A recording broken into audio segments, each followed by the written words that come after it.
අයිබෝන් දැනට ඇති වෙලා තියෙන මේ ව්‍යසනකාරී තත්ත්වයත් එක්ක විශාල වශයෙන්ම අපේ රටේ ඉන්න මේ මහ ජනතාවට විශාල වශයෙන් ලෙඩ පමුණවන්න පුළුවන්.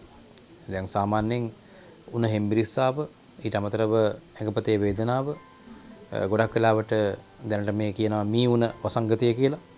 මේ වගේ උණ රෝගී තත්ත්වයන් විවිධ විදිහට ඇති වෙන්න පුළුවන්. ඊට අමතරව චර්ම රෝග විශේෂයෙන්ම සාමාන්‍ය ඇඟේ බිබිලි වගේ දාන ඒවා, ඇඟ කසන ඒවා මේ වගේ තත්ත්වයන් විශාල වශයෙන්ම එන්න පුළුවන්. මේ විවිධ විදිහේ මේ කැලි කසල තත්ත්වයන් මේ පාවෙලා ඇවිල්ලා මේ මිනිස්සුන්ට මේවා පෑගිලා ඉතින් ඒවෙන් විවිධ ලෙඩ රෝග ඇති වෙන්න පුළුවන්.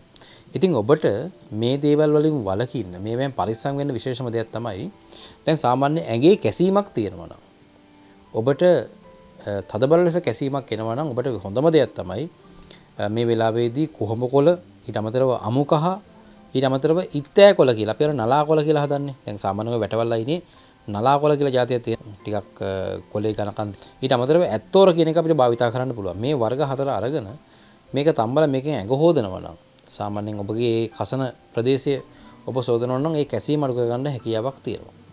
ඊට අමතරව විශේෂයෙන්ම ඔබගේ මේ ශරීරයට ඇතිවෙන ආබාධ වලින් ඔබ ආරක්ෂා වෙන්න ඕන නම් ඔබට විශේෂයෙන්ම හොඳයි මේ ප්‍රතිශක්තිකරණ කසාය භාවිතා කිරීම තුළින් ඔබට මේ වෙනදින රෝග වලින් වැළකීමේ හැකියාව තියෙනවා.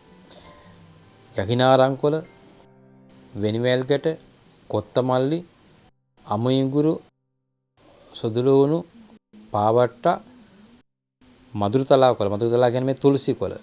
ඊට අමතරව බෙලි දලු, කිරාත මේ වර්ග 9 අරගෙන සමානව සාමාන්‍යයෙන් ග්‍රෑම් 15 ගාන වගේ අරගෙන එක ප්‍රමාණයක් වංගෙඩියකට දාලා හොඳට කොටලා මේක මැටි භාජනයකට දාලා වතුර බෝතල් 4ක් දාලා දෙකට හිඳලා දිනපතා අඬු කෝපයක් පානය කරන්න පුළුවන් නම් වැඩි හිටි අය කුඩා දරුවෙකුට දෙනවා නම් සාමාන්‍යයෙන් අවුරුදු 12 සිට අවුරුදු එතනින් එහාට වයස් මට්ටමේ ඉන්න දරුවෙකුට දෙනවා නම් අඬු කෝප භායක ප්‍රමාණයක් අවුරුදු 5ත් අවුරුදු 12ත් අතර නම් අඬු කෝප කාලක ප්‍රමාණයක් දීම ඉතා වැදගත්. ඉතින් මේක ඔබ ලබා දීම තුළින් මේ දරුවාගේ ශරීරයේ ප්‍රතිශක්තිය ඔබගේ ශරීරයේ ප්‍රතිශක්තිය වර්ධනය කරලා ලෙඩ වලින් ආරක්ෂා වීමේ හැකියාව ලැබෙනවා. ඊට අමතරව මේකෙන් ලැබෙන අතුරු ප්‍රතිඵල තමයි ඔබට දියවැඩියා වගේ තත්ත්වයක් තියෙනවා නම් මේකෙන් ඔබට ආරක්ෂා වෙන්න පුළුවන්. මේක සමනය කරගන්න පුළුවන්.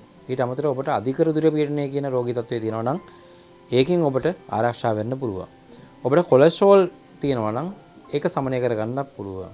ඔබට අක්මාවේ තෙල් මේ ෆැටි ලිවර් කියන රෝගී තත්ත්වය තියෙනවා නම් ඒකෙන් ආරක්ෂා වෙන්න පුළුවන්. ඉතින් මේ වගේ අපි මේ වැඩසටහන් වලින් කතා කරන්නේ අපේ රටේ ඉන්න සාමාන්‍ය මේ විදිහට තේරෙන මහ ජනතාවට පමණයි. ඉතින් ඒක නිසා මේ දේවල් භාවිතා කරලා ඔබගේ ආරක්ෂාව ඔබට සපයා ගන්න කියලා මේ වසංගත කාලය තුලදී ඔබට විශේෂයෙන්ම මහසෙන් නරන වෙදමෙදුරින් අපි ඔබ දැනුවත් කරනවා.